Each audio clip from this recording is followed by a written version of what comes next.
Hello and welcome to the Franchise Tag Podcast Fantasy League Show. If you weren't with us last week for our first episode, we have sponsored a fantasy league. It's my fantasy league. I'm the commissioner, and we're going to be following the league every week. We're going to get some of the guys on in the league. And today I'm joined by Byron Burbidge, former linebacker of the Leicester Falcons and our current reigning champion of the league. Welcome, mate. Welcome. Oh, thank you so much. Yeah. What did it feel like? Let's a little bit. What did it feel like to become the champion? You were so close in 2019, losing out to Freddie in the final, and then you came back and won it in 2020. Well, it was a lot easier in 2020 because I only had to play Tinch. I presume most people don't know who Tinch is, but he's not very good at fantasy football. We're just using people's names. Yeah. People will learn them over the season, so Tinch is fine. Tinch is he's not very good at fantasy football. I don't know how he made it to the final in the first place. So, it was a walkover. Yeah, I mean, I was 20 points down with Josh Allen and Stephon Diggs to play at the Patriots. I think it was week 16 our final is, and obviously Stephon Diggs had 2 touchdowns and 44 points or whatever, and Josh Allen got 35, so I ended up winning by, about 45 points in the end. It's always good when you've got your own quarterback leading your team as well. Oh, yes. Yeah. The season's not started so well for you as what you thought it might this year. I mean, what are you? You started off very badly in week 1 and then bounced back in week 2. Yeah. A little bit like your Bills. About the Bills?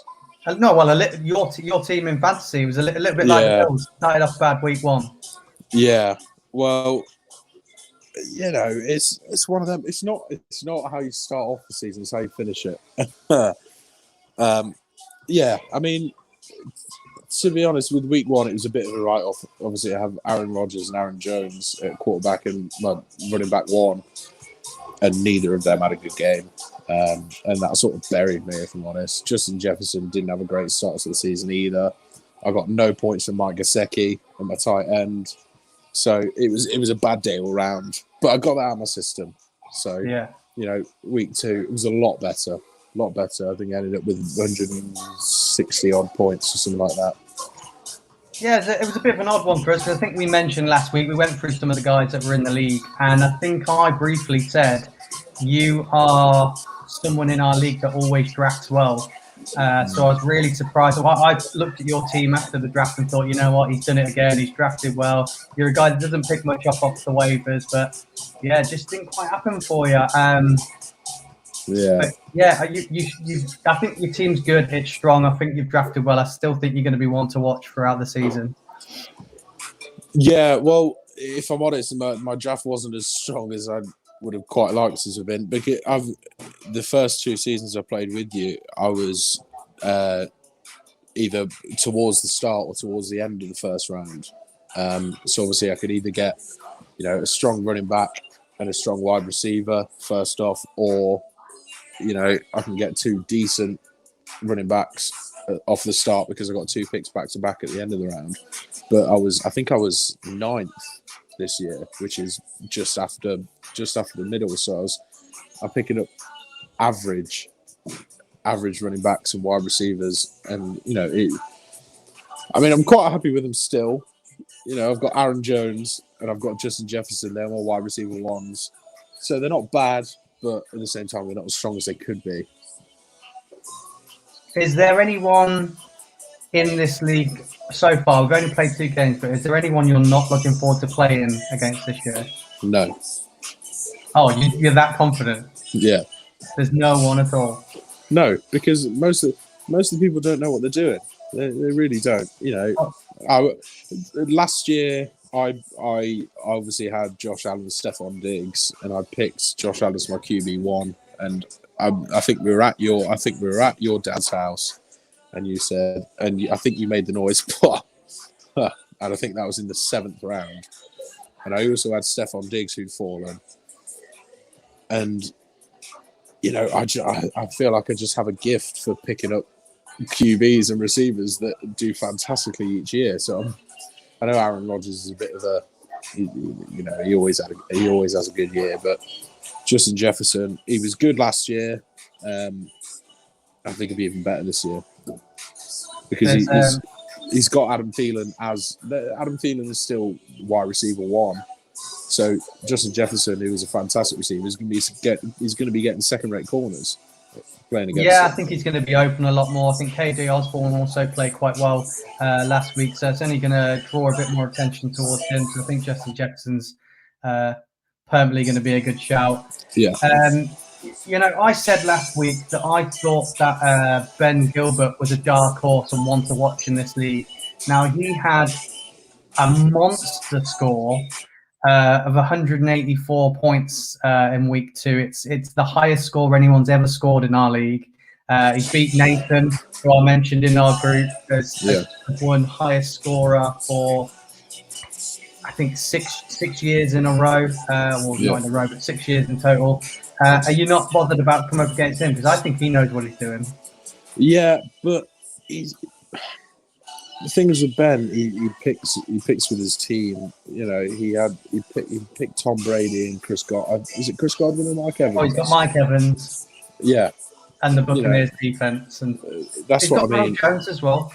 That's what I mean. He picks too much with his team. Obviously, I like picking up Bills players, but last year I had Josh Allen and Stephon Diggs. Josh Allen was the number 1 rated fantasy quarterback last year, so.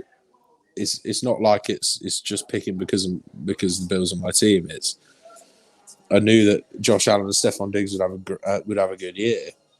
Ben, he's too complacent, and he started off very well last year. And did he make the playoffs? I don't know. I can't remember whether he did. I think he might have missed out, but I definitely want to play him on his Buccaneers bye week. I hope I've got him on Buccaneers bye week. Yeah. Equally, on the flip side of that, is there anyone that you think is a walkover, easy win this year? Johnny, every year. Johnny, every single year. Every single year. I had the recap on my. I don't know whether you know, but on the app, it now does a recap of the week. Yeah.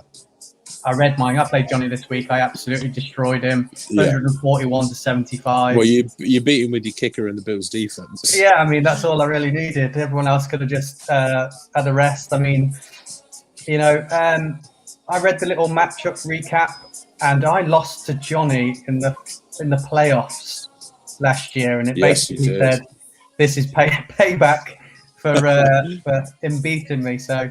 He's usually at the bottom of the league, and he's cemented there at the minute. So Yeah, because I remember I played him the round after he beat you in the playoffs last year. We've also got a newcomer in the league this year. He's usually on this show with me. He's usually co-hosting with me. Usually giving it all the banter, all the big un. He's on a well-deserved holiday at the moment. I say well-deserved holiday. I'm not sure whether he was just that embarrassed to come on after starting the season 0-2. How rookies usually do quite well in our league. How can you see Adam doing this year? I think it might be telling that I haven't paid much attention to it because I saw his team, I saw his draft board, and it did nothing for me. I can't, off the top of my head, tell you who he has where, but I was very underwhelmed. Well, his first quarterback that he picked was Trey Lance. Well, there we go. Trey Lance has a fantastic QB and Jimmy G to sit behind, and I feel like when Patrick Mahomes came into the league, he sat behind Alex Smith, who was a solid quarterback for the year. And I feel like they, for the most part, can do the same with Trey Lance and Jimmy G. He's going to sit behind him for most of the year. I think Adam was very, very lucky that he managed to get Teddy Bridgewater at the end. Yeah. Just one of those quarterbacks that people weren't sure of. Otherwise, I think he'd be in a bit more bother than he is. Yeah. But yeah, I fully agree with you. I thought he told me afterwards, his team's boom or bust. It's either going to be great or it's going to be terrible. I don't think he drafted well. I think he's the opposite to you. He doesn't draft well. Yeah. So yeah, it's I'm wondering whether that's why he's not on the show this week. Did you make any roster changes this week? Was there anyone you were looking at on waivers? Was there anything you thought tempted you at all? I did pick somebody up. Not this week so much. I mentioned this. I think you were unlucky with a few injuries. You got some people on IR. Yeah, I picked up Jared Goff. As obviously my backup quarterback was Ryan Fitzpatrick, who's obviously out for however many weeks. So I picked up Jared Goff, but he's going to sit behind. He's going to sit behind Aaron Rodgers. He's not going to take him over unless Aaron Rodgers gets injured. And then you picked up Van Jefferson and Zach Pascal, which I think are two very, very good moves. I think Van Jefferson's very up and coming. I really liked him out of college. Yeah. Not last year, the year before. And Zach Pascal's always reliable. Yeah, and I haven't been too confident with my receivers so far. Obviously, Cooper Kupp scored fantastically this week. He got me 36 points. I'm pretty sure he was the highest scoring receiver in the league this week. So Cooper Kupp's fine, but after Justin Jefferson's first week, I wasn't sure whether he was going to be covered as a wide receiver one and not be able to get, as much points as he did last year. And, the Colts with Carson Wentz in week one looked quite good. Because Carson Wentz obviously had about a couple of years with the Eagles. He is still a good quarterback. And like you say, he's reliable. So it's just depth for me. I've got Emmanuel Sanders as well, who I benched this week for Devin Singletary, which turned out to be a fantastic move. For that 46-yard touchdown on the second play of the series in the game. But it's wide receiver moves because I wasn't too confident with him at the start. But I'm happy with who we've got at the moment. There's two unbeaten teams that we haven't spoke about. There's only 3 unbeaten teams. We spoke about Ben's team. The other is Dan Wallace and then Nathan Cruikshank. What's your thoughts on those two? Do you think they can hold out? Do you think they can be near the top of the table by the end of the year? I don't know too much about Dan's team, but with Shank, it seems he has the ability to draft awfully, but still end up in and around the playoffs. I don't understand it. He didn't take a running back till round 5, I don't think. Yeah, we were talking about this. Me and Adam were talking about that last week. He took wide receiver. Well, yeah, he took Stephon Diggs, which I was absolutely furious about. wide receiver, tight end, quarterback, running back. So he didn't take a running back till the 5th pick and the 6th pick. I'm not sure whether he's just been watching American football that long. He just knows who the solid, stable people are going to be, or whether it's just pot luck. But he is always in the playoffs near the top every year. I think there's 2 years it's not worked for him. Yeah, and it's really, really irritating because the way he drafts, he shouldn't be there at all. He's like a little silent assassin as well. He doesn't say a lot. He's not overly active on the groups, and then he'll win a game and he'll pop up and he'll just have some classic banter, one off the cuff, quite all year. Yeah. So I'm sure we'll get a bit more of that when you come up against him. Yeah. And then Dan's team, we said last week, it's very Eagles heavy, and Eagles had a good week 1. Yeah. I'm not sure whether his team's got the strength to last the year. I think it's going to be one of those teams that's hit and miss throughout the week, so we might see him sort of fading off. If we go to the bottom of the league, we've spoke about Johnny, we've spoke about Adam.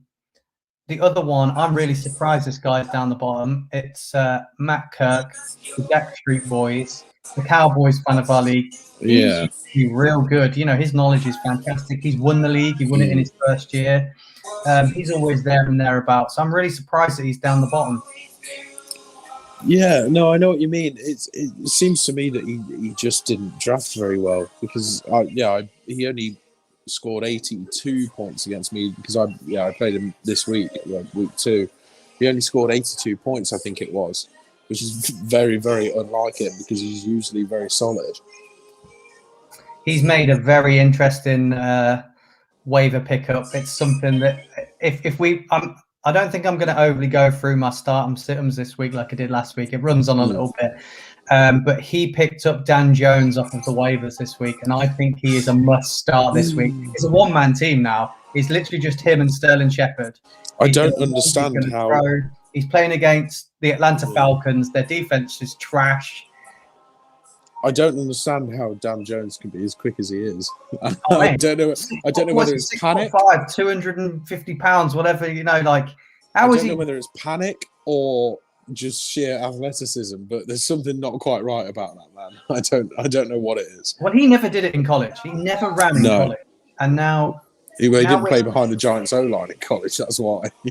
No, he played behind Dukes. And Dukes were well known for playing basketball, not American football. Yeah. So, he didn't have a lot to work with there. But he was known for being a pocket passer and being a great, delivering a really nice spiral and accurate. But, he's got some wheels for a he really 6'5" guy, Yeah, he really, really does. So, against the Falcons, I really like that matchup. I do, but at the same time, you've got to remember it is the Giants we're talking about. They're not reliable at all. They really aren't. They're just very. I think the word I'd probably use for their whole team this year is vanilla. I thought you were going to flatter them a bit more, but no, vanilla is. Yeah, no, I agree. They're just not very exciting. They've got some nice pieces. I like a lot they've got on the defense. I like a lot they've got on the offense, but they're just a bit unimaginative still. And it's just, I think although I think Jason Garrett played a better game of calling it, he still doesn't throw the ball deep. Yeah. I see quite a lot of similarities between the Bills and the Giants on offense at the moment, because what I've felt, because obviously I've mainly been watching the Bills games, is that the play calling on offense has been very, very conservative, and I feel like it is the exact same with the Giants. I don't know whether it's because they don't trust Dan Jones or the receivers or what. I don't understand it, but there's nothing I've seen from the Giants yet this season that just makes me think, yes, these could be a team to watch. It really has been very, okay, 80-yard drives. I know you can get down the field, but how often do they do that? Yeah, we can get down the field and we can get into the red zone. I think red zone's where we've been struggling. O-line is beat up and it's not good. But, hey, we're not here to talk about the New York Giants. We're here to talk about our fantasy league. So, we must move on. So, someone I want to talk about, our long-haired leader of the franchise tag. His team's the back and legs. We know why it's that. The boy has no bum whatsoever. Yeah. Now, he is probably the most hated man in our league. Not just in the league. Well, I told Adam last week that I think Freddie is a sore winner. Oh, he most definitely is. Yeah. When that boy wins, he likes to glory it up. He likes to, like I said, he bought himself a crown. Yeah. But to be fair, he sent you the post. He sent you the crown in the post, didn't he? He did. Yes. I think Karras might have made him do that. However, he did. I did receive it. Yeah. Now he's the only person in the league that's won it twice. He'll keep reminding us of that. But he's 1-1. What do you think of his team? Do you think he's got it in the locker? No, and I'll tell you why. I think Fred is the exact same with Adam. I haven't paid much attention after looking at it on draft night on the draft board. Other than that, I haven't paid much attention to him because I feel his team is very, very much so average. There isn't anyone that I would sit there and worry, okay, they're going to score 40 points on me. I've got to hope everybody's banging out at least their expected or more. I think I'd be worried at Delvin Cook.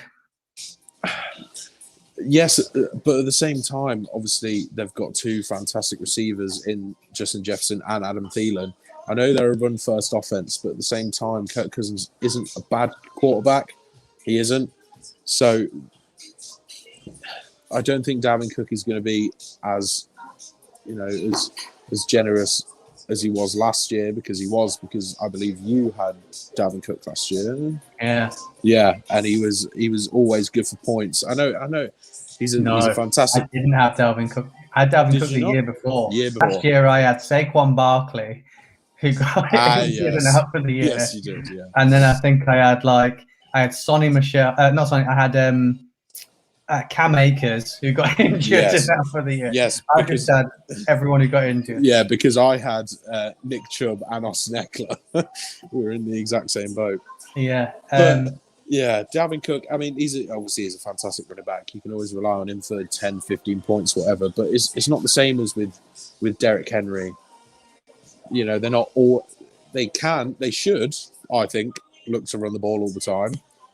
But, like I say, they have two fantastic receivers in Justin Jefferson and Adam Thielen. So, you know, I feel like they're going to mix it up a lot more than they have done in previous years. Yeah, I also think that Kyler Murray's been carrying them a little bit at the start of the year, and Kyler Murray has got a string. After this week, he's got like Jacksonville this week. I think he's going to have another good week, and then after that, he's got a string of tough defenses. I think I mentioned they've got like the Browns, the Rams. I think maybe the Ravens. I think they've got 3 real tough defenses to come up against straight after they play the Jags. So I think we might see a decline in fantasy points for Kyler Murray. Yeah, well, I think you're right. You don't like Kyler Murray, I know that, because he's too short. I remember when he first got drafted, you sat there and talked about how he wouldn't be able to see over his offensive lineman. Yeah, so he wouldn't be a very good quarterback. I think if you stood up in front of me, I wouldn't be able to see over you. So no, I'm 6 inches taller than you, something like that. Yeah, no, you wouldn't be able to. Yeah. But then again, you're not as quick as Kyler Murray. In my heyday, maybe. Yeah, but I mean, we all know the Browns have a ridiculously good defense. They do. They just need to gel. Obviously, Myles Garrett is fantastic. And the Ravens as well. I know they lost. Is it Marlon Humphrey that's out now for the Ravens? Is it Marlon Humphrey or is it Marcus Peters? Marcus Peters, yeah. Obviously, he's a fantastic cornerback, but you know they still have a solid. They have a solid defense. They really do. Yeah, I think the teams they're coming up against front 7 teams. That real like big names, and I think when you Kyler Murray running around, I've always said he's not the tallest, biggest guy. I think if he gets hit a few times, I think we saw it last year. He gets a bit shaken after he's been hit.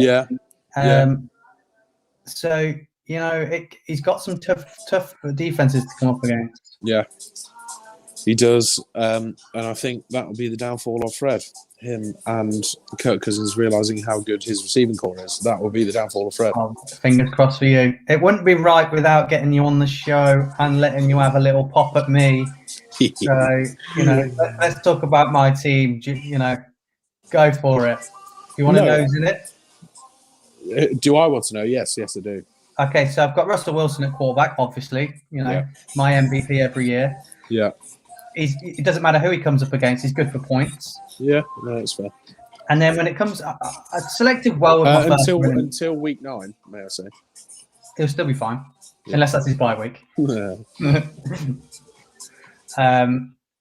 I went for Nick Chubb. I went bold this year. There's always a running back. I'm always like, that's the one I want. You know, there was a year it was Dalvin Cook. That's the one I want. There was a year it was Derrick Henry. That's the one I wanted. This year it was Nick Chubb, and I had picked 6th pick this year, and he was a lot further down the list. And I scrolled down, and I was like, he's the guy I want, and I've gone hard on him, so I went for Nick Chubb. Well, he's a fantastic running back. I had him last year. Obviously, I was incredibly disappointed he got injured, but he is a good running back, and Cleveland still are a run-first team. They are. So far, I don't hate the team at all. This is where it goes downhill, mate. Yeah. I then went for another running back of Josh Jacobs and James Conner, or my other running backs. Yeah, so obviously with the Raiders, Josh Jacobs plays behind Richie Incognito, who is an absolute lunatic. And the rest of the Raiders O-line is nothing to shout about either. He's doing well at the minute. He is. Josh Jacobs is a good running back. However, the Raiders O-line is only going to give him so much. There's only so much you can do as a running back. You know, he doesn't tend to bounce outside too often, and when he does, he's great. But his offensive line can't give him that space in those holes forever.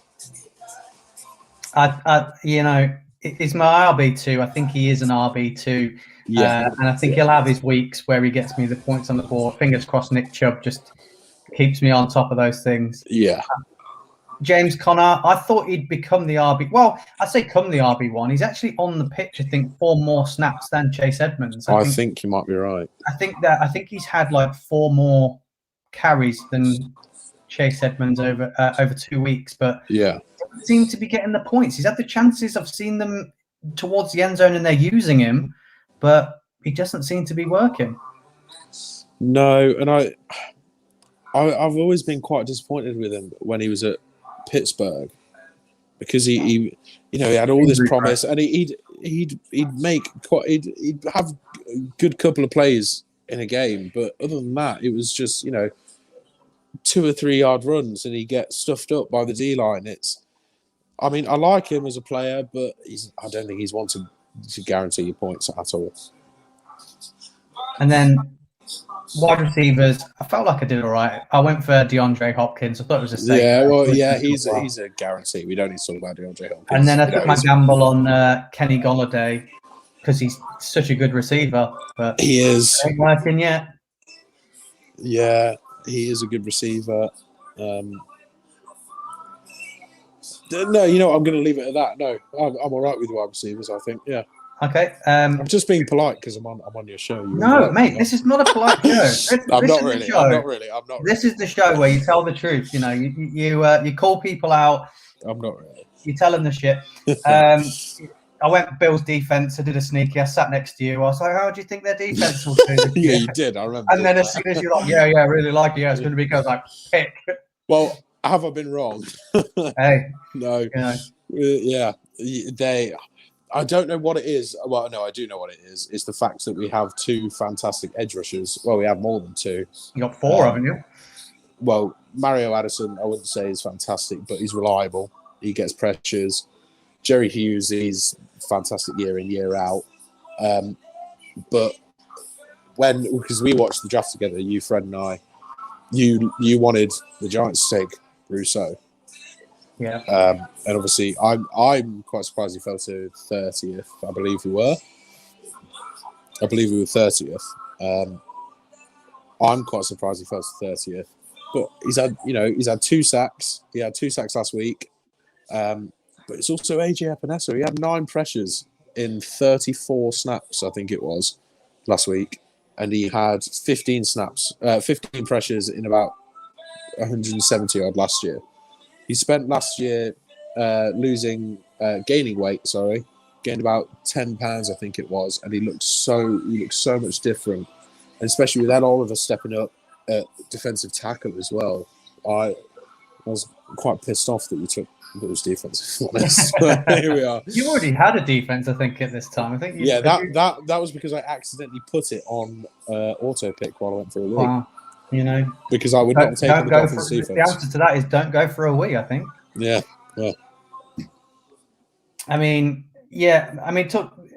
Graham Gano is a great kicker, doesn't miss. He's Mr. Automatic, Yeah. So can't complain at that.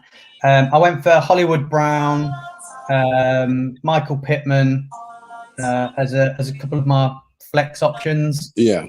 No, I like both of them. I like both of them. You actually haven't got that bad of a team this year.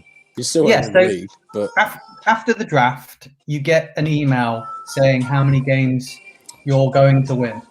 Yeah. And I'm pretty sure it told me I was supposed to win 1 game all year. Yeah, last year it told me I was going to finish 1-14, I believe it was. And obviously I won the league last year. So this for the 3rd week running, I'm projected to lose. Yeah. So I'm feeling another win. I'm feeling I'm going to be in there. Who are you playing this week? I am playing Adam this week. So okay. There's a bit of rivalry with the podcast. So he's on holiday as well, so fingers crossed he's like too busy enjoying himself and having too many beers and makes a mistake in his lineup or something. I don't know. He got maybe he'll I don't know. Maybe put Trey Lance in. Who do you reckon? Who would you like to play in the final? You, so I can, because I recently paid for the league on Amazon Prime, and I've specifically screen recorded the moment where Kevin gets to the final again and loses to Ruxin, I believe it is, and he kicks off about how he's the commissioner. Freddie, right? Ruxin is Freddie. Oh, absolutely, yeah. But it's I'm pretty sure it's the one where he loses to Ruxin, and he has a massive rant in the snow in front of Taco about how he's the commissioner and he's never won the league. So I have screen recorded that just for the end of the season when you don't win the league again. So if I can beat you in the final, that is what I want. I mean, I always thought I was more of a Pete, but maybe I am more of a Kevin. Yeah, you are. You're the commissioner of the league and you've never won. I mean, I've been there every year. I've been there and thereabouts. I just can't get over that hurdle. It's usually the semi-final for me. That's where I usually end up throwing it out the window. But And a favorite. Well, I don't. Do I need to ask this? Favorite for the Sacco this year? Johnny, obviously. Yeah, you didn't need to ask. Do you think we should up the punishment more than him wearing the Andy Dalton jersey, because it may as well just be his jersey these days? I think we should kick him out of the league because I'm sick of it. Actually, no, I'm not. I like the easy win. No, keep him in the league. He thinks he does well every year. He loves his draft. As we'll call it, roster baiting. I've heard Freddie done that a few times. But the problem is, the Jags don't really have any proper rivals, do they? I know they got the Bucks, who are, the Bucks and the Dolphins, who are both Florida as well, but they don't really have any rivals. So either we deface his truck with Dolphins and Bucks stickers, or we just I don't know what. Well, we did say we did tell him he was going to have the James Conner haircut one year. Yeah, but he didn't do that, did he? No, well, he didn't lose the double Sacco. So, no, he didn't. No. So he managed to survive that. But there's got to be something in there we can make him do. There's got to be a better. You can't finish bottom that many times, because when he wore the Bengals jersey down to Wembley, he actually made friends with people. People were like talking to him, going, "Oh yeah, Bengals." And he was like, "Yeah, wearing it for a bet." And we're like.